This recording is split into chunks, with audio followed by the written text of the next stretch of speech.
What is anxiety and how does it affect you? At its base, anxiety is an overestimation of threat. It's an overestimation of the threat you perceive you're under.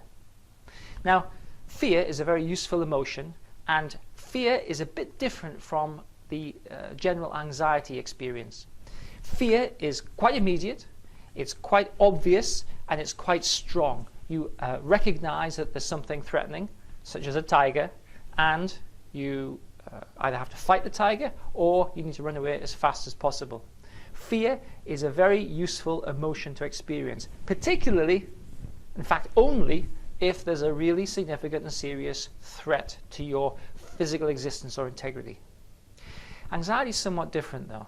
Anxiety is nagging, it's low level, it's spoiling of experience, it's often undifferentiated, it's difficult to know why you feel anxious, it's ill-defined and often diffuse. It's a spoiler of your everyday and ongoing experience. And often anxiety is what we might, the physical response to anxiety is below what we might call the kind of out-and-out fear response. And yet, that's not always true, and yet anxiety and fear, the fear of tigers, are the same physical response. Both evoke the fight or flight response. I'm sure you've heard of it. And it's a very, very useful way that your body prepares for action, either to fight or to flee. But you know, in normal everyday life, we don't experience life-threatening situations all that often, unless we put ourselves into them, of course. And even then, because it's voluntary and we still feel that we have control over it, it's not really a fear-invoking situation in the way that anxiety or being confronted with a wild animal might be.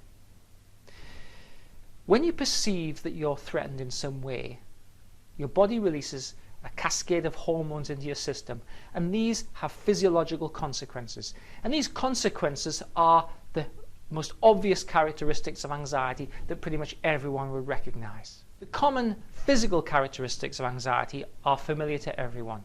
In the first instance, you might experience muscle tension. Now that can be experienced as cramp or just sort of tension in the shoulders or wherever, because your body's getting ready, it's getting tensed, ready for action. Your heart rate's going to change, it's going to pump more blood. Your blood pressure might vary, your pulse might vary, but you know what? You're going to actually just have more blood pumped around your muscles, getting ready to run or to fight. Your breathing's going to be changed because you're probably going to be breathing more shallowly. And that can have other knock-on consequences, such as making you feel lightheaded or dizzy. Your body starts to sweat as you uprate your metabolism, ready to fight any threat. Your mouth goes dry as a consequence of the hormones that are released through your body. And you know, very, very commonly people report butterflies in the stomach. Now, there are other physical consequences to anxiety, but they are some of the most commonly experienced, and everybody will have experienced some of these at some point in their lives.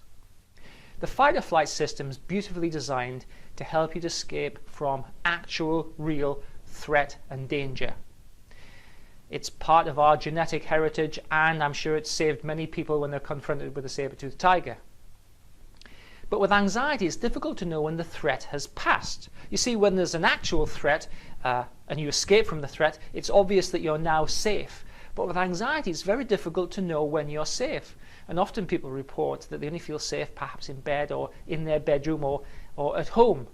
But they generally don't feel safe. And therefore, they don't get respite from the fight or flight system. Which means that often your body is flooded with these hormones, and that you become actually quite used to feeling anxious. You become used to the experience of being anxious. The problem is that you then become very watchful and wary about things which exacerbate or kick off the anxiety response again.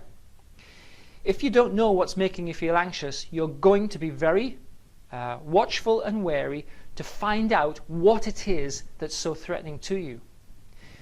Now, because you're used to feeling anxious, your body can elicit this anxiety response in many cases without any actual threat occurring, and it could just become habitual, which means that you start to associate the anxiety-provoking response with things which actually are not anxiety-provoking at all. Things like chatting to other people, or shopping, or crowds, or busy streets, or eating out in a restaurant. None of these things themselves are likely to be life-threatening, and yet they can become associated with feelings of anxiety, and they can evoke that anxiety response themselves. Now, irrespective of what it is which is causing your sense of anxiety, it's quite clear from a cognitive behavioral therapy point of view that we can map out some of the causes of it, and these will typically apply to many examples of anxiety. Any thought you have that focuses on threat switches on the fight or flight system. Thoughts that you might have might include, I'm in danger, I'm threatened, I can't cope, I can't do this. People will see me, I'm uncomfortable, what if people recognize that I'm anxious? These thoughts create unpleasant bodily sensations such as sweating, heart racing, breathing faster, flushing. That's going to make you have feelings of fear, trepidation, anxiety. You're just going to feel very uncomfortable, and you're going to want to run away or escape or avoid or hide from the threat.